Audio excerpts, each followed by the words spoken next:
Ce qui nous arrive est connu de tous. En toute chose, nous glorifions Dieu. Mais aussi, nous demeurons attentifs au conseil de ceux qui nous gouvernent. Romains 13. Nous sommes appelés à être soumis à l'autorité, tant que l'autorité nous pousse vers les biens. Or ici, toutes les exigences de nos autorités opèrent à notre bien.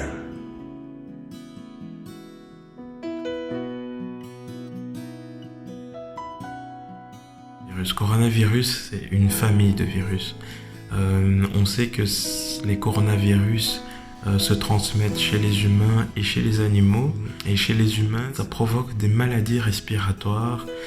Ces maladies peuvent être très banales, mais elles peuvent aussi être très graves. Le Covid-19, comme on l'appelle, c'est cette maladie qui est actuellement en grande progression en Belgique.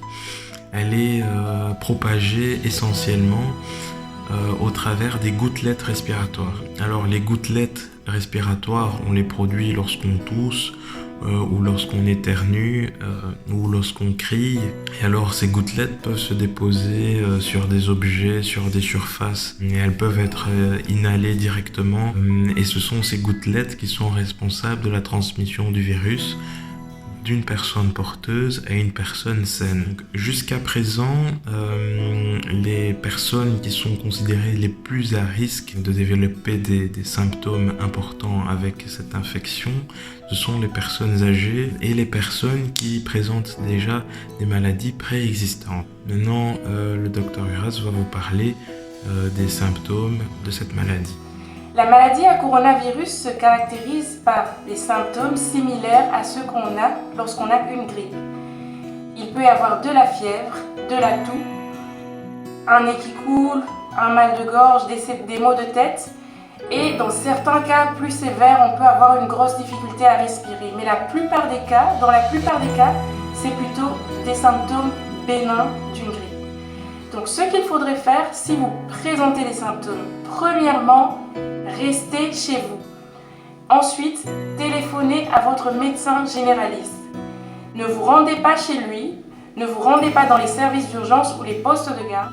Deuxièmement, si vous présentez les symptômes, il faudrait porter un masque lorsque vous êtes en contact avec des gens, mais surtout ce qu'il faudrait, c'est éviter les contacts avec d'autres personnes que vous pourrez contaminer. Il peut s'avérer que vous ne présentez pas de symptômes, mais que vous avez été en contact avec un cas de coronavirus confirmé. Téléphonez à votre médecin traitant, il a reçu des instructions pour cela. Si vous n'avez pas été en contact avec de cas de coronavirus confirmés, ou si vous ne présentez pas de symptômes, il y a des règles d'hygiène qui ont été recommandées par nos autorités et le docteur Mireille pourra vous en parler. Devant cette épidémie de coronavirus, il y a des mesures d'hygiène qui ont été mises en place par la Belgique pour éviter la croissance exponentielle de cette pandémie. Les mesures d'hygiène mises en place sont bien détaillées dans le site SPF Santé, donc il est nécessaire, si vous avez des questions, d'aller dans ce site pour avoir plus d'informations.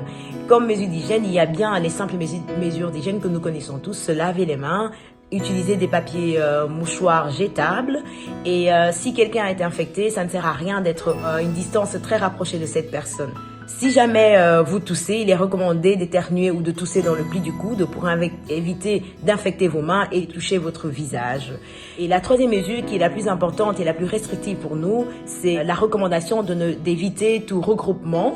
Et cette recommandation, en fait, elle a pour but d'éviter une propagation rapide du virus. Si vous avez des personnes âgées autour de vous ou des personnes à risque, c'est-à-dire des personnes qui ont des maladies chroniques, il est important d'éviter tout contact avec eux. Vous pourrez être porteur du virus et le transmettre. Que Dieu vous bénisse. Il n'y aura plus de rencontres d'église. Mais Jésus-Christ n'est pas en congé. Que chaque famille prenne le temps de lire la Bible ensemble et de prier. Mais aussi de demander au Seigneur la protection pour nous tous. Téléphonez, encouragez. Nous sommes une génération gâtée avec les nouvelles technologies numériques. Partagez la parole de Dieu. Dans la mesure du possible, vous aurez aussi mes messages sur YouTube.